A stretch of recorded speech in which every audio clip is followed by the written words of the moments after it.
The blue light filled the enormous hall, where Earth's most important leaders sat in curved rows of seats.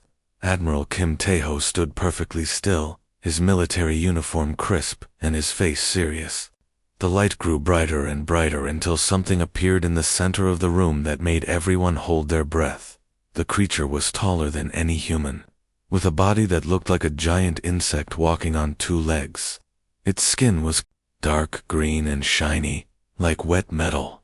But the most frightening thing was its eyes, hundreds of small eyes that covered the top half of its head, all moving independently, looking at different people at the same time.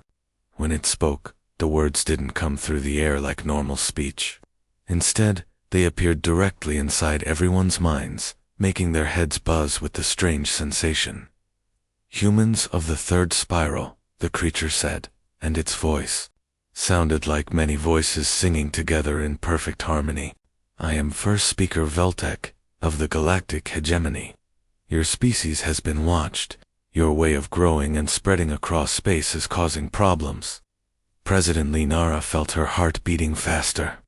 She had led Earth for 6 years, through wars and disasters, but nothing had prepared her for this moment. The creature continued speaking, and each word felt like a cold weight dropping into her stomach. "Your methods of changing planets to suit your needs destroy the careful balance of nature that took millions of years to create. Your people multiply too quickly and spread too far, threatening the stability of entire star regions. Your weapons and warships worry the other species, who have lived in peace for thousands of years." Dr. Park Min-ho, a small man with thick glasses who had spent his entire life studying life forms from other worlds, pushed his chair forward slightly. His voice shook as he spoke. "What exactly do you want us to do about these concerns?" The alien's mouthparts moved in what might have been a smile, but it was not a friendly expression. Sharp teeth flashed in the blue light. "The solution is simple, but requires sacrifice. To fix your species' dangerous path, we must change how your children think and behave. You will give us all human children who are 16 years old or younger. They will live in our special schools among the stars, where they will learn to be proper citizens of the galaxy. This is not a request or a suggestion. This will happen."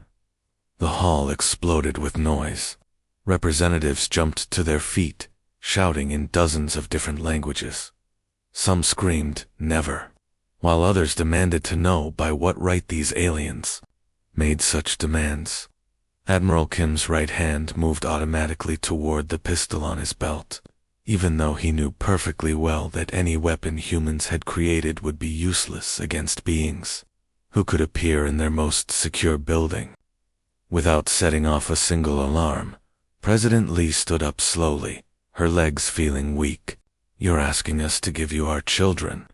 No parent, no government, no species would ever agree to such a thing." The creature called Velthek turned all of its many eyes toward her. "We are not asking. We are informing you of what will happen. Your emotional attachment to your offspring is exactly the problem we intend to solve. The young ones will be treated well and educated properly. They will return to you as adults who understand their place in the larger universe. And if we refuse?" Admiral Kim asked, his voice steady, despite the rage burning in his chest. "Refusal will result in consequences that serve the same purpose, but with considerably more suffering for your species," the alien replied without any change in its tone. "Your colonies on disputed worlds will be removed. Your home system will be surrounded by our ships. No supplies will enter or leave. No communication with your outer settlements will be permitted. Over time, your population will decrease naturally through resource limitation until you no longer pose a threat to galactic stability." Dr. Park stood up, his face pale. "You're talking about slowly starving our entire species to death. We prefer to think of it as managed population reduction. However, this unpleasant option becomes unnecessary if you simply cooperate with the educational program for your young." The silence that followed was worse than all the shouting had been. Every person in that room was thinking the same thing. They were thinking about their own children, their grandchildren, their nieces and nephews. President Lee thought about her 8-year-old daughter, who was probably at school right now, learning about dinosaurs or practicing her piano lessons, completely unaware that aliens wanted to take her away to some distant world. You have 30 standard rotations of this planet to make your decision and begin the transfer process, Velthak announced. Use this time wisely. Consider not just your emotional desires, but the greater good of galactic civilization. The blue light began to fade, and the creature became more and more transparent. We will return for your answer. Choose cooperation, and your species continues with proper guidance. Choose defiance, and your species ends slowly but completely. Then, the light was gone. The alien was gone. The hall was filled only with the smell of ozone that lingered after electrical storms, and the crushing weight of an impossible choice that would determine the fate of every human being alive. The elevator descended for what felt like forever, carrying Dr. Yoon Ji-hai deeper and deeper into the mountain. The walls were solid rock, carved out by machines over many months to create this secret place where no one could find them.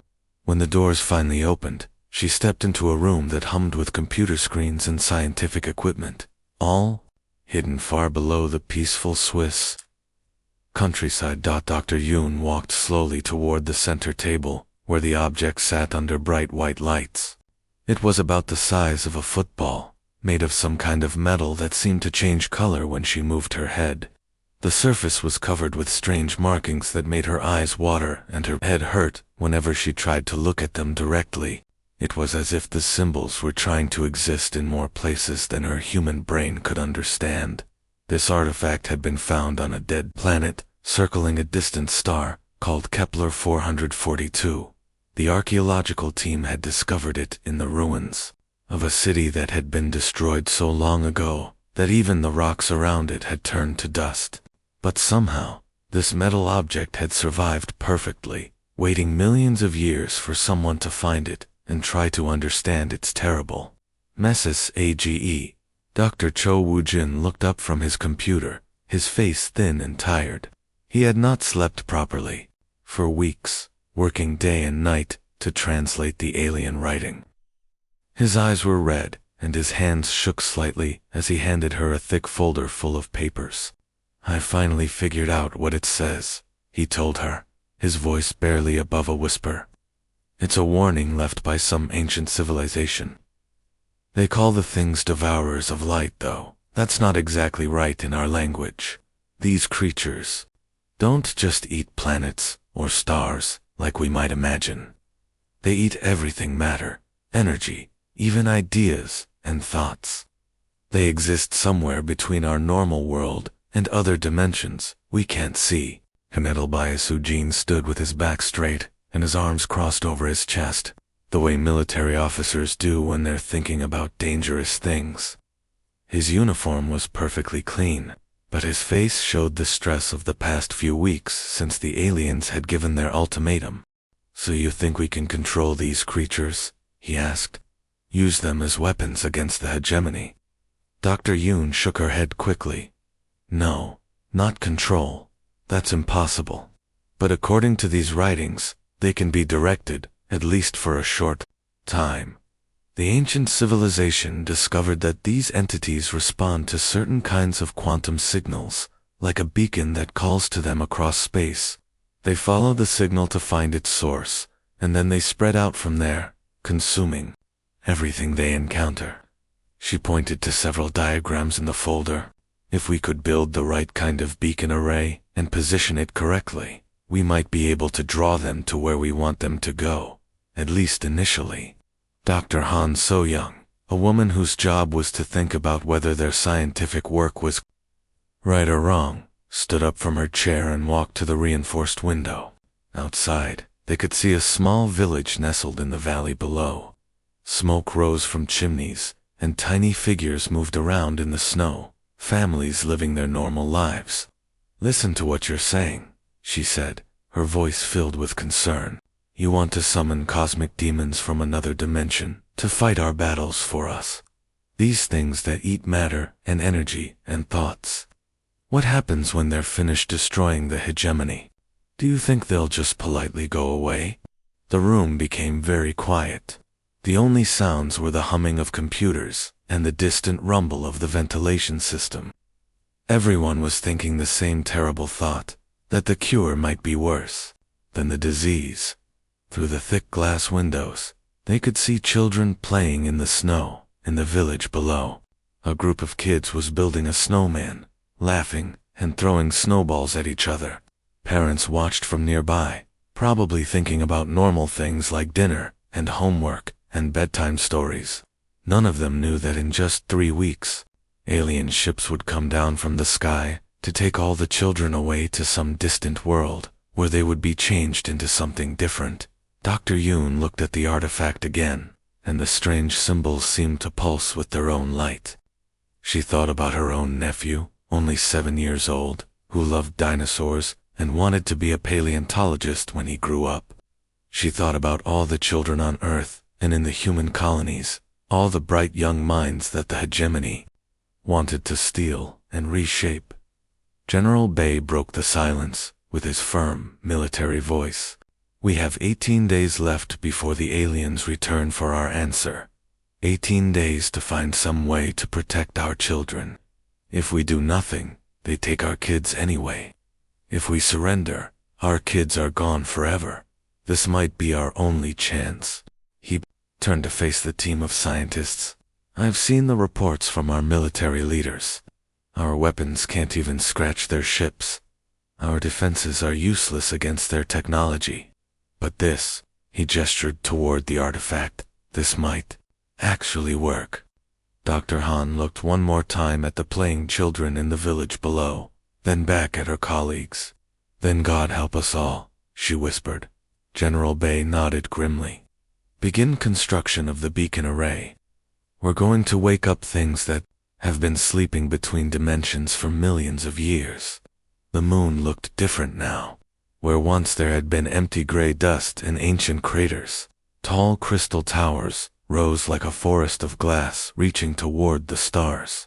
Each tower was as tall as a skyscraper, made of materials that seemed to glow with their own inner light. They hummed constantly, a low sound that could be felt more than heard, like standing too close to a giant power line.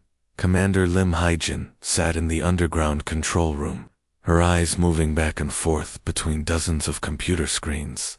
Each screen showed different numbers and graphs, all of them rising higher and higher as the crystal towers above collected more and more energy.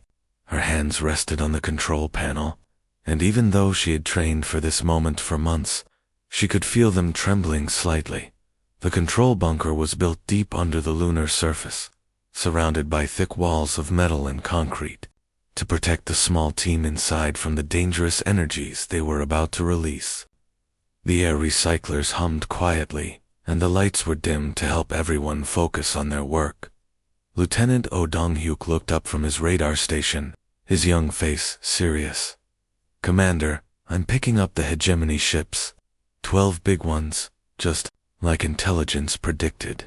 They're at the very edge of our solar system right now, but they're moving fast. My computers say they'll be here in about 6 hours. Through the speaker system, Dr. Yoon's voice came crackling from Earth, broken up by static, but still clear enough to understand. Commander Lim, this is ground control. The beacon array is fully charged and ready to activate. All systems are green. This is your last chance to call off the mission if you want to abort. Haijin closed her eyes for a moment and thought about her sister's son, little Jamin. He was probably sitting at the breakfast table right now, eating his cereal, and complaining about having to go to school. He didn't know that alien ships were racing through space toward Earth, coming to take him and every other child to some distant world where they would be changed into something different. All stations, prepare for beacon activation, she announced to her small team. This is not a drill. In a few minutes, we're going to open a door to somewhere that should probably stay closed forever. The technicians at their stations checked their equipment one final time, Everyone knew that once they started this process, there would be no way to stop it or control what came through. Hyjin pressed the activation button. Fire the beacon. What happened next was impossible to describe in normal words. The sound that filled the control room wasn't really a sound at all. It was something that existed beyond what human ears could hear. It was like the universe itself was being torn apart and stitched back together. The lights flickered, and several computer screens went completely black. Outside, on the moon's surface, the crystal towers discharged all their stored energy at once. Beams of pure light shot up from each tower, meeting at a point high above the lunar surface. Where the beams touched, space itself began to bend and twist like hot plastic. Then the tears appeared. Not cuts or holes, but actual rips in the fabric of reality. Through these openings, darkness poured out, but it wasn't the normal darkness of empty space. This was something that actively consumed light, eating it like a hungry animal. The things that came through the tears were hard for human minds to understand or even see properly. They looked like moving shadows, but shadows with shape and purpose. They twisted and writhed as they poured through the openings. Masses of living void that seemed to be made of hunger itself. As they spread out from the moon, the stars around them began to grow dim. Not because clouds were blocking them, but because these creatures were actually eating the light. Space itself seemed to pull back from them, as if even the emptiness between planets was afraid. Lieutenant O switched his screen to show the outer solar system, where the hegemony fleet was approaching. The alien ships were beautiful in their own way, smooth curves of metal and crystal that looked more like artwork than weapons. Each ship was kilometers long, gleaming with the advanced technology of a civilization that had ruled the galaxy for thousands of years. But as the cosmic predators spread outward from Earth's moon, racing through space faster than anything should be able to move, the two forces met near Jupiter's orbit. What followed was not a battle. Battles happen when two armies fight each other, when weapons are fired and defenses are raised. This was something completely different. This was feeding time. The shadow creatures fell upon the hegemony ships like wolves attacking sheep. Where they touched the alien vessels, metal and crystal simply disappeared, consumed so completely that not even atoms remained. The magnificent ships, each one a masterpiece of engineering that had taken years to build, were devoured in seconds. Commander Lim watched the radar screen as the 12 dots representing the hegemony fleet blinked out one by one. In less than 10 minutes, an entire invasion force that could have conquered Earth was simply gone, eaten by things that shouldn't exist. Mission accomplished, Lieutenant O reported quietly. All hegemony ships destroyed. But even as he spoke, Hyjin could see on her screens that the cosmic predators were not stopping. They continued to spread outward, moving beyond the solar system, carrying their terrible hunger to the stars. Captain Quan, Jae-sung pressed his eye against the small periscope that stuck up through the concrete roof of the emergency shelter. What he saw outside made his blood run cold. The things that had come from beyond space were moving across New Sol Colony like a black tide, flowing between the buildings and over the carefully maintained streets. The fusion power plant was the first thing to die. The massive reactor that had provided clean energy to 50,000 colonists simply vanished as the shadow creatures touched it. Not exploded, not broken down, just gone, as if it had never existed at all. The lights across the entire colony went out in seconds. Next came the communication tower, the tall metal structure that kept them connected to Earth and the other human worlds. Captain Quan watched as the creatures flowed up its sides like living smoke. Where they touched the metal and electronics, everything disappeared, leaving behind not even dust or ashes. The terraforming stations followed quickly after.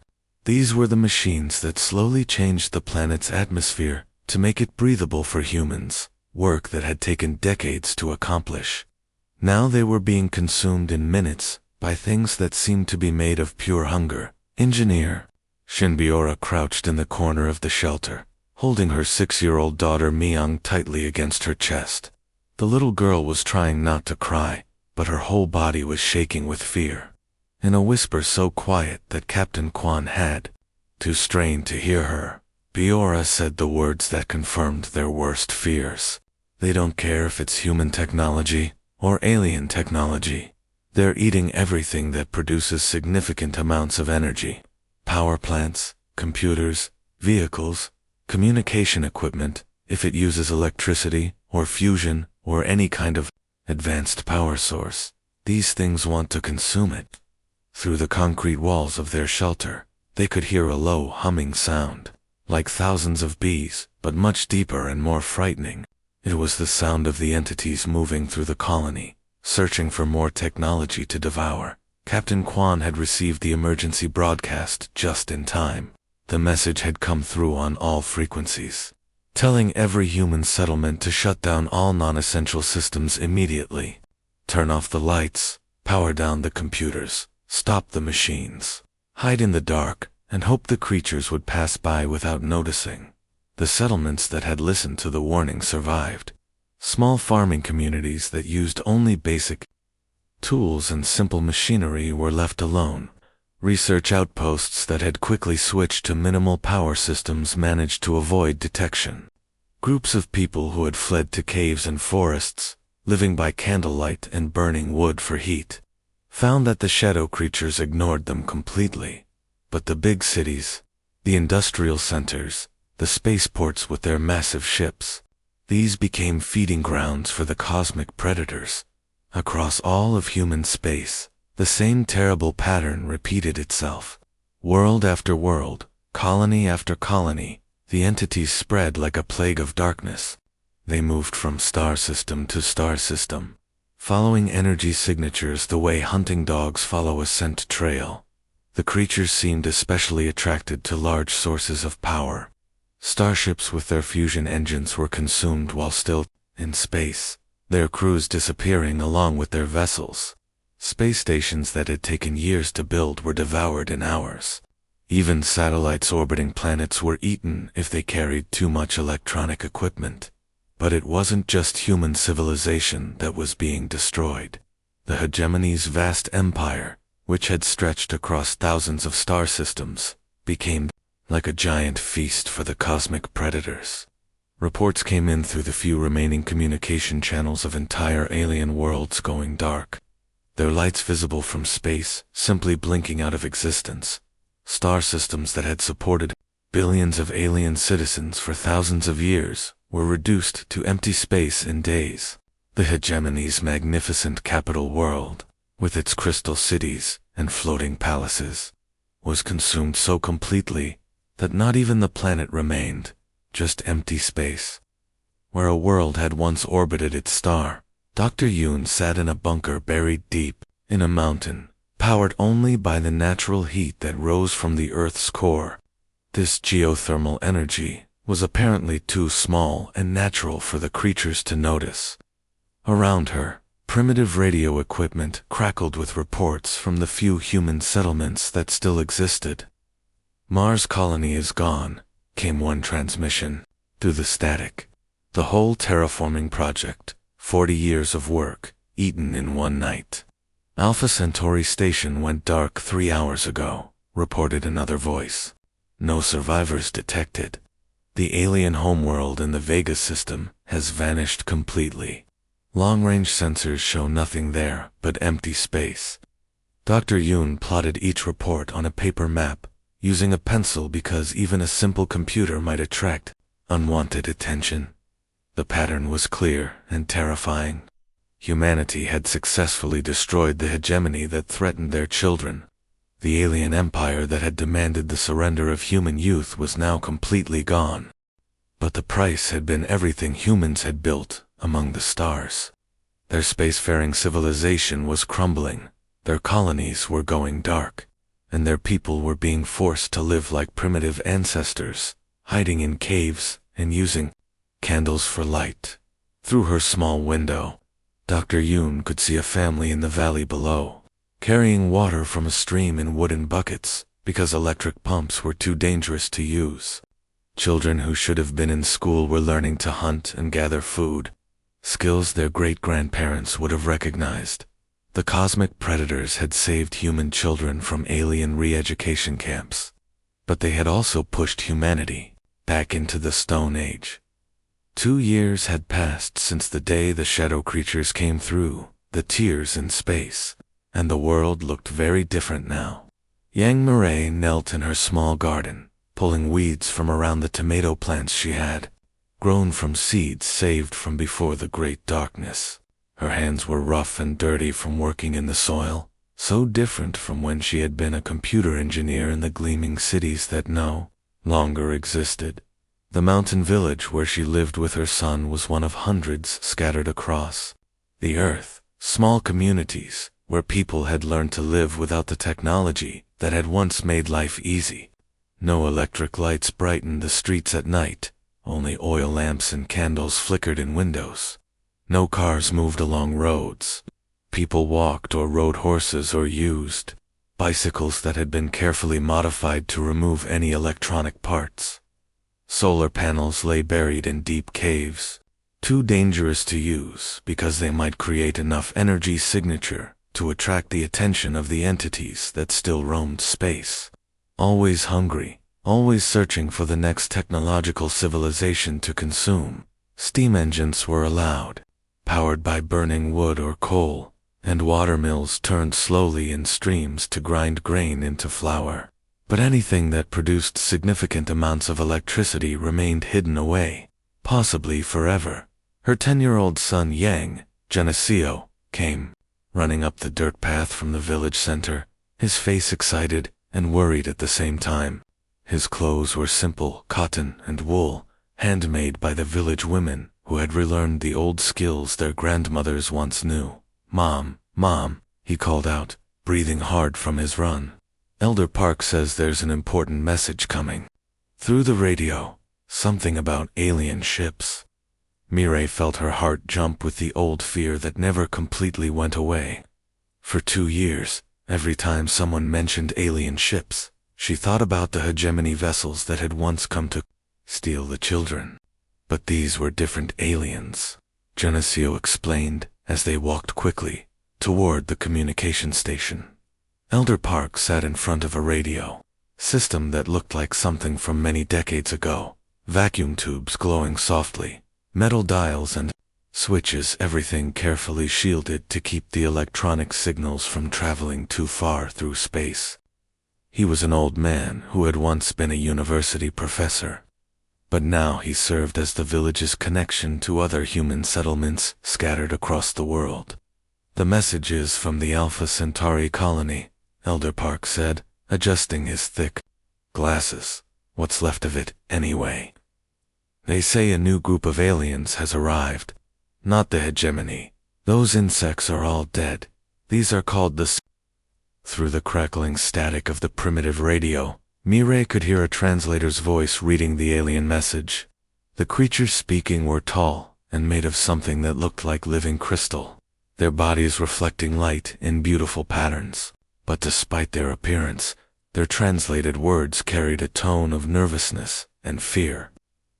"We come seeking an audience with the human warbringers," the message said, "the species that summoned the void devourers from beyond dimensions to destroy the galactic hegemony. We wish to establish protocols of non-aggression between our peoples." Elder Park smiled, but it was not a happy smile. It was the grim expression of someone who understood that humanity had become something feared throughout the galaxy. Around the radio station, children played with toys carved from wood, completely unaware that their species was now spoken of, in whispers across 1,000 worlds. Other messages had come through over the months. Species after species had sent careful, polite requests for peace treaties. The Zephyrians had offered tribute of rare minerals. The Korthok Collective had promised to stay far away from any system humans might want to colonize. The Ethereal courts had sent poetry praising human wisdom and protective instincts, but Mireille knew the truth behind these diplomatic words. Humanity had saved their children from the hegemony's re-education camps. Yes, They had broken the stranglehold that the alien empire had held over galactic expansion for thousands of years. But they had also unleashed something that could not be controlled or recalled. The cosmic predators still moved through space, patient and eternal, consuming any civilization that grew too advanced, too bright, too noticeable. Entire species had learned to live in deliberate primitivism, keeping their technology carefully limited, their energy signatures low, their presence quiet, and every alien species in the galaxy knew exactly who had released these creatures. Humanity had become the species that chose to burn down galactic civilization rather than surrender their young. They were the Warbringers, the Void Summoners, the ones who would rather see the universe return to darkness than let anyone harm their children. Genesio looked up at his mother with serious eyes that seemed too old for his young face. "Mom, are we the good guys or the bad guys in this story?" Mireille pulled her son close, feeling his warm body against hers, grateful beyond words that he was still here, still human, still free to ask such questions. Above them, the stars shone, down with cold light, and somewhere among those stars, shadow creatures continued their endless hunt for technology to devour. "We're the ones who survived, little one," she said softly, stroking his hair. "We're the ones who protected what mattered most. Sometimes, when the choice is between being good and being alive, you have to choose survival. Sometimes that's all you can be." The radio crackled with more messages from nervous alien species, all wanting to make peace with the humans who had proven they would destroy the galaxy itself to protect their children.